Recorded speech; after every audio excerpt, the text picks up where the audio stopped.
வணக்கம். கடந்த 2024 பாராளுமன்ற தேர்தல் மோடியினுடைய தொகுதியான வாரணாசியில என்ன நடந்தது அப்படிங்கிறது குறித்தான ஒரு விவாதம் சமீபத்தில் சமூக ஊடகங்கள்ல மிகப்பெரிய அளவில் வைரலாக போய்கொண்டிருக்கிறது. மோடியினுடைய வெற்றி என்பது உண்மையிலேயே நடந்திருக்கிறதா அப்படிங்கிறதா இந்த விவாதத்திற்கான அடிப்படை. உங்களுக்கு எல்லாருக்கும் நல்லா தெரியும், அஜய் ராய் என்று சொல்லக்கூடிய நபர்தான் மோடியை எதிர்த்து வாரணாசி பாராளுமன்ற தொகுதியில போட்டியிடுறாரு. வாக்கு எண்ணிக்கை நடக்கக்கூடிய அன்னைய தினம் நீங்க எல்லாரும் தொலைக்காட்சிக்கு முன்னாடி உட்கார்ந்து இருப்பீங்க. 7 சுற்றுக்கள் நடக்குது. முதல்ல நடந்த 7 சுற்றுக்களுடைய முடிவுல அஜய் ராய் மிகப்பெரிய அளவிலான வாக்கு வித்தியாசத்துல மோடியை விட முன்னணியில நிற்கிறார். RSS அடிமை ஊடகங்கள் வெலவெலத்து போகிறார்கள். என்ன சொல்றதுன்னே தெரியல. அதாவது இந்தியாவுடைய சுதந்திர இந்தியாவுடைய வரலாற்றுல ஒரு பிரதமர் இந்த மாதிரியான ஒரு சூழலுக்கு தள்ளப்பட்டதுண்டா அப்படின்னு கேட்டா இதுவரையிலும் கிடையாது.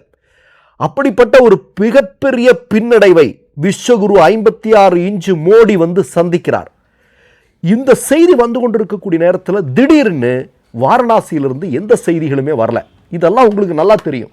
ஒரு 12:30 மணிக்கு டக்குன்னு சுவிட்ச் ஆஃப் பண்ண மாதிரி வாரணாசியிலிருந்து எந்த தகவலுமே வரமாட்டேங்குது. கடைசியில் பார்த்தீங்க அப்படின்னா கொஞ்ச நேரம் கழிச்சு, இந்த இடைப்பட்ட நேரத்தில் எலெக்ஷன் கமிஷனுடைய சைட்லையும் இது குறித்த எந்த தகவலும் இல்லை. நீங்கள் நல்லா ஞாபகத்தில் வச்சுங்க. 1 மணி நேரம் கழியுது, டக்குன்னு ஒரு நியூஸ் வருது. என்ன அப்படின்னு பார்த்தா, அஜய் ராய் என்று சொல்லக்கூடிய காங்கிரஸ் கட்சியினுடைய வேட்பாளரை விட மோடி அவர்கள் ஏறத்தாழ 1.5 லட்சம் வாக்குகள் வித்தியாசத்தில் முன்னணியில் இருக்கிறார் அப்படின்னு. நல்லா கேட்டுங்க. 7 சுற்றுக்கள் முடிவில் அஜய் ராய் எங்கேயோ இருக்கிறாரு. திடுப்புன்னு சுவிட்ச் ஆஃப் பண்ண மாதிரி ரிசல்ட் எதுவும் இல்லை. தேர்தல் ஆணையத்தினுடைய சைட்டில் எதுவும் இல்லை. 1 மணி நேரம் நிசப்தம். அதன் பிறகு டக்குன்னு ஒரு செய்தி வருது, மோடி 1.5 லட்சம் வாக்குகள் வித்தியாசத்தில் முன்னணியில் இருக்கிறார். பிறகு கொஞ்ச நேரத்தில் அவர் வெற்றி பெற்றார் அப்படின்னு. இந்த இடைப்பட்ட நேரத்தில் என்ன நடந்தது? அதுக்கு சமூக ஊடகங்கள் இன்னைக்கு என்ன பேசுறாங்கன்னா, டேட்டா பிளாக் பண்ணியிருக்கிறாங்க அப்படிங்கிற மாதிரியான ஒரு தகவல். டேட்டா பிளாக்னா என்ன? இப்போ உங்களுக்கு எல்லாருக்கும் நல்லா தெரியும்.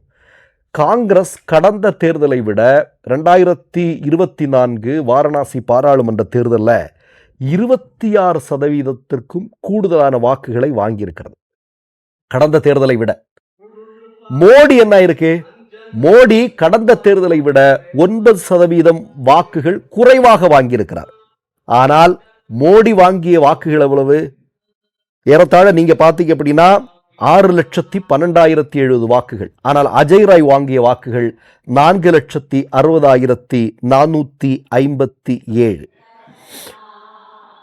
உண்மையான வெற்றி அப்படிங்கிறது இதற்கு எதிரானது அப்படிங்கிறதா இன்றைக்கு சமூக ஊடகங்களில் பேசுபொருளாக மாறி இருக்கிறது. ஏன்னா கடந்த தேர்தலை விட 26% கூடுதலான வாக்குகளை காங்கிரஸ் பெற்ற போதிலும் அங்கே வெற்றி மோடிக்கானதாக மாறுகிறது. எப்படி இது? இங்கேதான் நீங்க பார்க்க வேண்டியது இருக்கு. ஒருவருடைய வாக்கை இன்னொருத்தருக்கு மாற்றக்கூடிய வேலையை தேர்தல் ஆணையம் செய்திருக்கிறதோ என்கிற கேள்வி. அந்த ஒரு 1.5 மணி நேரம் நிசப்தமா இருந்தது இல்லையா? யாருக்குமே என்ன நடந்ததுன்னு தெரியாது இல்லையா? அந்த இடைப்பட்ட நேரத்தில் அஜய் ராயினுடைய, அதாவது காங்கிரஸ் கட்சியினுடைய வாக்குகள் மோடிக்கு மாற்றம் செய்யப்பட்டிருக்கிறதா என்பதாக இப்போது இன்றைக்கு தேர்தல் சமூக ஊடகங்கள்ல ஒரு மிகப்பெரிய பேசுபொருள் மக்களிடையே நடந்து வருகிறது. இப்ப நான் என்ன சொல்றேன் அப்படின்னா, உங்களுக்கு எல்லாருக்கும் நல்லா தெரியும், இந்த எலெக்ஷன் நடந்து முடிஞ்சதுக்கு அப்புறம் அது குறித்த டேட்டாக்கள் குறிப்பிட்ட, அதாவது சின்ன காலகட்டத்திலேயே அதை இல்லாமலாக்கக்கூடிய நிகழ்வுகள் நடக்கிறது. கடந்த 2019 பாராளுமன்ற தேர்தலில் கூட விவிபேட் ஸ்லிப்பு குறித்து ஆம் ஆத்மி கட்சி மாதிரியான ஆட்கள் வந்து போய் கேட்கும்போது ஒரு எலெக்ஷன் கமிஷனர் ஒரு விதமாகவும் 3 பேரும் 3 விதமாக சொன்ன காட்சியெல்லாம் நம்ம பார்த்தோம். இப்போ அடுத்தது என்ன நடந்திருக்கு அப்படின்னா, நீங்க சமீபத்தில் நடந்து முடிந்த தேர்தல், அதாவது மேற்கு வங்கத்தில் நடந்த சட்டமன்ற தேர்தல் முடிவுகளுக்கு பிறகு திடீரென்று பார்த்தீர்களானால் 4000த்திற்கும் அதிகமான வாக்கு எந்திரங்கள் எரிந்து சாம்பலாகிறது. அதற்கு இன்றைய வரைக்கும் பொறுப்பா எலெக்ஷன் கமிஷன் பதில் சொல்லியிருக்கா அப்படின்னா இல்லை. அப்ப நான் என்ன கேட்கிறேன் அப்படின்னா, இப்படியெல்லாம் வெற்றி பெற்றுத்தான் மோடியும் RSSம் நேருவை விட அதிக நாட்கள் பிரதமராக இருந்தோம் என்று சொல்லிக் கொண்டிருக்கிறார்களா அப்படிங்கிற மாதிரியான கேள்வியை இந்திய மக்கள் இன்றைக்கு கேட்க ஆரம்பித்திருக்கிறார்கள். ஒன்று பாருங்க, இப்படியெல்லாம் கோல்மால்கள் நடந்திருப்பதாக மக்கள் சந்தேகிக்கக்கூடிய நேரத்திலும் கூட இன்றைக்கு பாராளுமன்றத்தில் மோடிக்கு பெரும்பான்மை இல்லை, பாஜகவிற்கு பெரும்பான்மை இல்லை.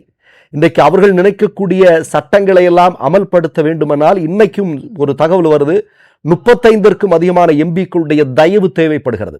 இல்லாமல் தான் அவங்களால எதுவுமே பாஸ் பண்ண முடியாது அப்படிங்கிற சூழல் தான் இன்றைக்கு நிலவி கொண்டிருக்கிறது. அப்போ இந்த நேரத்தில் இப்படி ஒரு விவாதம் வந்திருக்கிறது அப்படிங்கிறது இன்றைக்கு மக்கள் மத்தியில ஒரு மிகப்பெரிய பேசு பொருளாக இது மாறி இருக்கிறதுங்கிறது ரொம்ப முக்கியமான விஷயம். இப்போ இதுல நீங்க பாத்தீங்கன்னா எஸ்ஐஆர் வருது, தொகுதி மறுசீரமைப்பு அப்படிங்கிறது வருது. இப்ப நீங்க மதிப்புக்குரிய உச்ச நீதிமன்றம் சொல்லி இருக்கிறது, என்ன சொல்லி இருக்கிறது, ஒரு நாட்டில் இருக்கக்கூடிய, அதாவது நம்முடைய இந்திய நாட்டில் இருக்கக்கூடிய ஒரு குடிமகனுடைய குடியுரிமையை தீர்மானிக்கக்கூடிய அதிகாரம் தேர்தல் ஆணையத்துக்கு கிடையாதுன்னு நேற்றைய தினம் தெளிவாக சொல்லி இருக்கிறார்கள் இல்லையா? இப்ப இவர்கள் கொண்டு வந்திருக்கக்கூடிய சட்டத்திட்டத்தின்படி ஒரு சாதாரண குடிமகன் தன்னை குடிமகனமாக நிறுவுவதற்கு எவ்வளவு பெரிய சிரமங்களுக்குள்ளாக வேண்டியிருக்கிறது. கொஞ்சம் யோசிச்சு பாருங்க. சமீபத்தில் பாஸ்போர்ட்டே வேலைக்காகாதுன்னு சொல்லிட்டான். ஆதார் வேலைக்காகாது, ரேஷன் கார்டு வேலைக்காகாது, பாஸ்போர்ட் இப்ப வேலைக்காக, இப்ப எதுவுமே வேலைக்காகுதுன்னா என்னப்பா நான் எப்படி? அப்போ ஒரு பெரிய அளவிலான ஒரு நெருக்கடியை இவர்கள் கொடுக்கிறார்கள். இந்த நெருக்கடிகளின் மூலமாக தொடர்ந்து அதிகாரத்தில் இருப்பதற்கான முயற்சிகள் இங்கே மேற்கொள்ளப்படுகிறது. கடந்த காலங்களில் செய்ததெல்லாமே ஒவ்வொன்றா பிடிக்கப்படுகிறது, ஒவ்வொன்றா இன்றைக்கு மக்கள் மத்தியில் பேசு பொருளாக மாறுகிறது. 2014 இருந்து மோடியினுடைய வெற்றி, இந்த 2024 வரையிலும் நடந்திருக்கக்கூடிய வெற்றி, சமீபத்தில் நடந்த தமிழ்நாடு உட்பட பல மாநிலங்களுடைய தேர்தல் வெற்றிகள் எல்லாமே மிகப்பெரிய அளவில் சந்தேகத்துக்குள்ளாகிறது. ஒவ்வொரு தேர்தலும் ஒவ்வொரு விதமான விஷயத்தை மக்கள் பேசுகிறாங்க, அறிஞர்கள் பேசிக் கொண்டிருக்கிறார்கள்.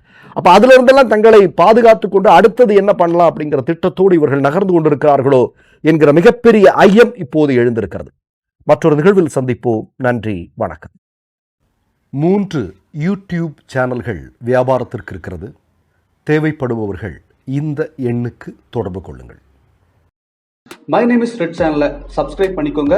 அதுக்கப்புறமா பக்கத்தில் இருக்கிற ஜாயின் பட்டனை கிளிக் பண்ணீங்கன்னா ஒரு நியூ பேஜ் ஒன்று ஓப்பன் ஆகும். அதுலயும் ஜாயின் பட்டனே கிளிக் பண்ணிக்கோங்க. அதுல பாத்தீங்கன்னா credit R debit card options இருக்கு. இதுல உங்களுக்கு விசா, மாஸ்டர் கார்டு, ரிப்பே அப்படின்னு 3 ஆப்ஷன்ஸ் கொடுத்துருக்காங்க.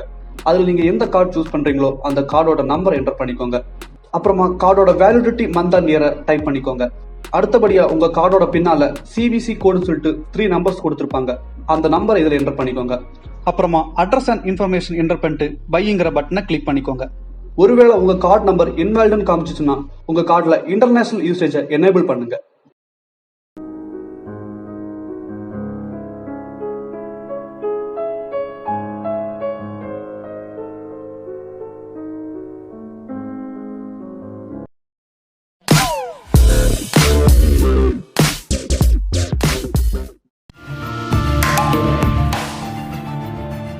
கேள்விகளை நீ கேட்கிறாயா அல்லது நான் கேட்கிறேன்? நீ கேட்காத, நானே கேட்கிறேன்.